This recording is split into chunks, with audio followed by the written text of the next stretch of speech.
सपने वो नहीं होते जो हम सोते समय देखते हैं, सपने वो होते हैं जो हमें सोने नहीं देते। ये शब्द भारत के सबसे प्रिय वैज्ञानिक और राष्ट्रपति डॉक्टर एपीजे अब्दुल कलाम के हैं।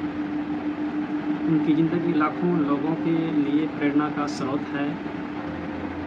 एक गरीब परिवार में जन्मे डॉक्टर कलाम का जीवन संघर्ष से भरा था। उन्होंने अपनी कड़ी मेहनत, लगन और ईमानदारी से खुद को इस काबिल बनाया कि वे भारत के मिसाइल मैन के रूप में पहचाने जाने लगे। उनका सफ़र रामेश्वरम के एक छोटे से गांव से शुरू होकर इसरो, डीआरडीओ और राष्ट्रपति भवन तक पहुंचा। आज हम आपको उनकी संघर्ष भरी जिंदगी और सफलता की कहानी सुनाने जा रहे हैं, जो यह साबित करती है कि अगर इंसान के पास सच्ची लगन और मेहनत हो तो कुछ भी संभव नहीं। डॉक्टर एपीजे अब्दुल कलाम का जन्म 15 अक्टूबर 1931 को तमिलनाडु के रामेश्वरम में एक गरीब लेकिन सच्चे और ईमानदार मुस्लिम परिवार में हुआ था। उनका पूरा नाम अबुल फ़कीर जैनुल बदीन अब्दुल कलाम था। उनके पिता जैनुलब्दीन एक नाविक थे और माता आशियम्मा गृहिणी थी। उनका परिवार ज़्यादा संपन्न नहीं था, लेकिन वह ईमानदारी और मेहनत में विश्वास रखते थे।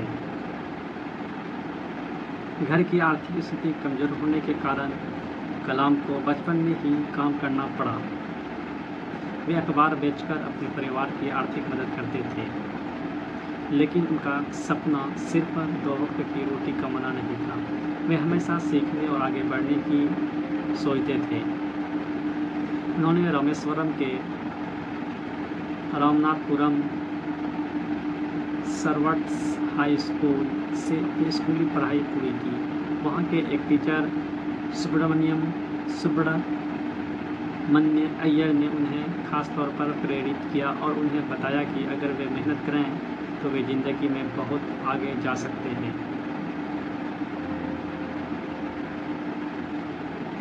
डॉक्टर कलाम ने सेंट जोसेफ कॉलेज तिरुचिरापल्ली से फिजिक्स में ग्रेजुएशन किया, लेकिन उनका सपना एरोस्पेस इंजीनियर बनना था।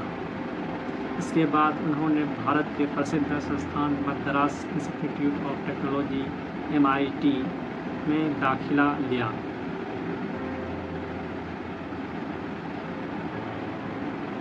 MIT में एडमिशन के लिए उनके पास पैसे नहीं थे। उनकी बड़ी बहन जोहरा ने अपने गहने गिरवी रखकर उन्हें पैसे दिए, जिससे वे अपनी पढ़ाई जारी रख सके।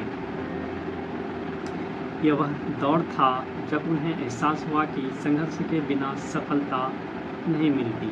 उन्होंने अपनी पढ़ाई में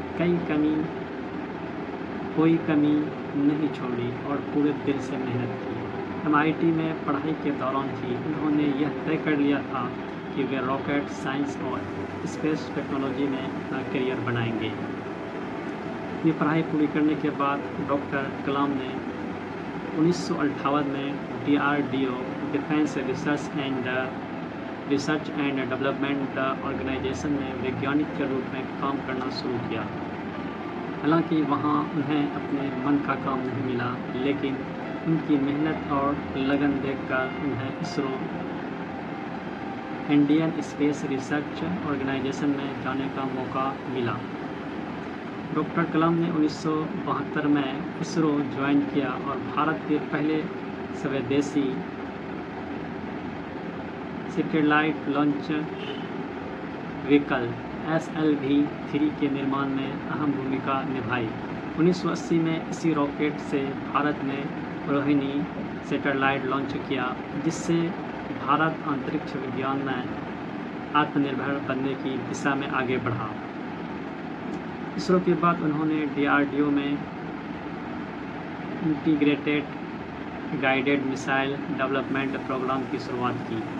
इस कार्यक्रम के तहत उन्होंने अग्नि, पृथ्वी, त्रिशूल, आकाश और नाग मिसाइलों का विकास किया। इस वजह से उन्हें मिसाइल मैन ऑफ इंडिया कहा जाने लगा।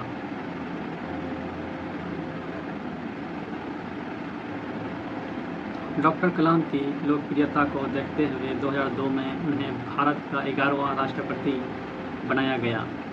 वे राष्ट्रपति तो बन गए, लेकिन वे हमेशा युवाओं और छात्रों के लिए प्रेरणा बने रहे। वे एक साधारण जीवन जीते थे और हर किसी से प्यार और सम्मान से मिलते थे, इसलिए उन्हें पीपल्स प्रेसिडेंट कहा गया।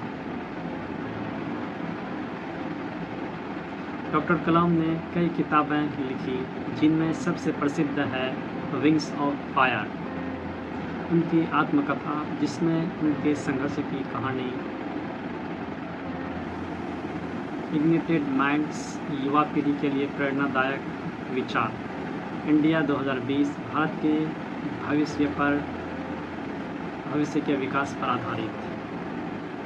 डॉक्टर कलाम हमेशा कहते थे, छोटे सपने मत देखो, क्योंकि छोटे सपने इंसान को आगे बढ़ने से रोकता है। उन्होंने हमेशा शिक्षा, मेहनत और बड़े सपने देखने पर जोर दिया। 27 जुलाई 2015 को जब वे IIM शिलोंग में छात्रों को भाषण दे रहे थे, उसी दौरान उन्हें दिल का दौरा पड़ा और उन्होंने मंच पर ही अंतिम सांस ली। आज भी डॉक्टर कलाम करोड़ों लोगों के दिलों में जीवित हैं। उनका जीवन हमें सिखाता है कि कठिनाइयाँ चाहे कितनी भी हो, अगर हिम्मत और मेहनत हो तो इंसान कुछ भी हासिल कर सकता है। डॉक्टर कलाम सिर्फ एक नाम नहीं, बल्कि एक सोच और प्रेरणा है। उनकी कहानी हमें सिखाती है कि संघर्ष से मत डरो, बड़े सपने देखो और उन्हें पूरा करने के लिए मेहनत करो, ईमानदारी और लगन से काम करो। अगर आपको ये वीडियो पसंद आया हो तो लाइक, शेयर और कमेंट ज़रूर करें और हमारे चैनल नासिर इंस्पिरेशन को सब्सक्राइब करें, ताकि हम आपके लिए और भी प्रेरणादायक कहानियाँ लाते रहें।